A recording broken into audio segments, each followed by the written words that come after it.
নমস্কার বন্ধুরা, ডালে ঝোলে অম্বলে আপনাদের সবাইকে স্বাগত জানাই। আজকে আমি বানাচ্ছি নিরামিষ পনিরের পকোড়া। পনিরের পকোড়া তো আপনারা অনেক খেয়েছেন, তো আজকে আমি যেভাবে করে বানাচ্ছি নিরামিষ পনিরের ক্রিস্পি পকোড়া।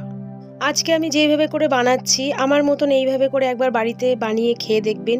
খুবই টেস্টি হেলদি একটা পকোড়া। এখানে আমি 200 গ্রাম পনির নিয়েছি। পনিরটা আমি লম্বা লম্বা করে কেটে নেব। এইভাবে করে লম্বা লম্বা করে কেটে এবারে আমি মাঝখানে দুভাগ করে নেব। তো পনিরটা আমার কাটা হয়ে গেছে।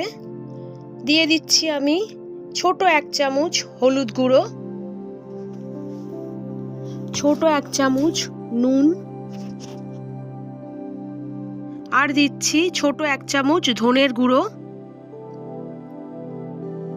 এবারে দিচ্ছি লাল কাশ্মীরি লঙ্কার গুঁড়ো। এবারে পনিরটা আমি ভালো করে হাত দিয়ে ভালো করে মাখিয়ে নেব। প্রত্যেকটা পনির আমি এইভাবে করে হাত দিয়ে মাখিয়ে নিলাম মশলাগুলো। এবারে আমি এখানে নিয়ে নিচ্ছি মিক্সির বাটি। বাটির মধ্যে নিয়ে নিলাম 1 চামচ গোটা ধনে, 1 চামচ গোটা জিরে, 1 চামচ জোয়ান আর 7-8টা গোলমরিচ। এটা আমি অল্প করে গুঁড়ো করব, বেশি গুঁড়ো করব না। তো আমার অল্প করে গুঁড়ো হয়ে গেছে। আবার আমি মিক্সির বাটি নিয়ে নিয়েছি। এখানে নিলাম 50 গ্রাম মতন ধনে পাতা, 5টা রসুন কোয়া, 4টে কাঁচা লঙ্কা, 1 চিল আদা, 2 চামচ চিনে বাদাম। এটাকে আমি চাটনি করে নেব পকোড়ার জন্যে। তো আমার চাটনিটা হয়ে গেছে। এখানে আমি হাফ লেবু দিয়ে দিলাম, লেবুর রস দিয়ে দিলাম, ছোট 1 চামচ নুন।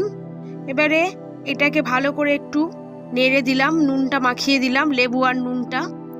তো আমার মাখানো হয়ে গেছে। নিয়ে নিলাম একটা বড় প্লেট। প্লেটের মধ্যে ওই মশলাগুলো দিয়ে দিচ্ছি ছোট 3 বাটি ব্রেড ক্রাম্ব।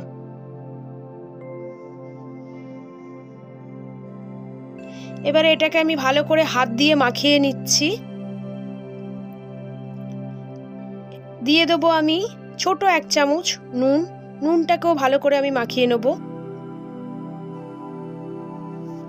আমি একটা বাটি নিয়ে নিলাম। বাটির মধ্যে দিয়ে দিচ্ছি 3 চামচ ময়দা, 2 চামচ অ্যারারুট, 1 চামচ ছোট 1 চামচ নুন, পরিমাণ মতন জল। এবারে আমি কাঁটা দিয়ে ভালো করে এটাকে ঘেঁটে নেব। আমার ঘাঁটা হয়ে গেছে। ওই বাটারটার মধ্যে আমি পকোড়াটা চুবিয়ে নিচ্ছি। প্রত্যেকটা পকোড়া এইভাবে করে চুবিয়ে নিয়ে এবারে আমি ব্রেড ক্রামের মধ্যে ঠিক এইভাবে করে মাখিয়ে নেব।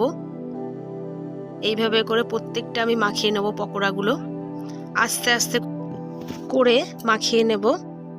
ঠিক এইভাবে করে আস্তে আস্তে করে প্রত্যেকটা পকোড়া আমি মাখিয়ে নিচ্ছি। তো প্রত্যেকটা পকোড়া আমি আস্তে আস্তে করে ঠিক এইভাবে করে মাখিয়ে নিলাম। আমি গ্যাসের মধ্যে কড়াইটা বসিয়ে দিলাম, দিয়ে পরিমাণ মতন আগেই আমি তেল দিয়ে দিয়েছি। এবারে আমি একটা একটা করে পনিরের টুকরোগুলো দিয়ে দিচ্ছি। আস্তে আস্তে করে দিচ্ছি যাতে পনিরের টুকরোগুলো ভেঙে না যায়।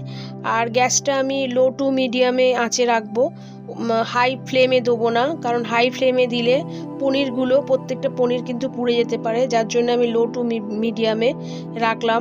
এবারে খুন্তির সাহায্যে আস্তে আস্তে এটাকে আমি উল্টে পাল্টে নিচ্ছি। আস্তে আস্তে করে ভাজতে হবে। পকোড়াটা অনেকটা আমার লাল লাল করে ভাজা হয়ে গেছে। এবারে একটা ছান্তা দিয়ে আমি পকোড়াটা তুলে নিচ্ছি। এইভাবে করে আস্তে আস্তে করে পকোড়াগুলো আমি তুলে নিচ্ছি। প্রত্যেকটা পকোড়া দেখুন আমার ভাজা হয়ে গেছে। খুব ক্রিস্পি এবং টেস্টি হয়েছে। আমার রেসিপিটা আজকে আপনাদের কেমন লাগলো অতি অবশ্যই কমেন্ট করবেন।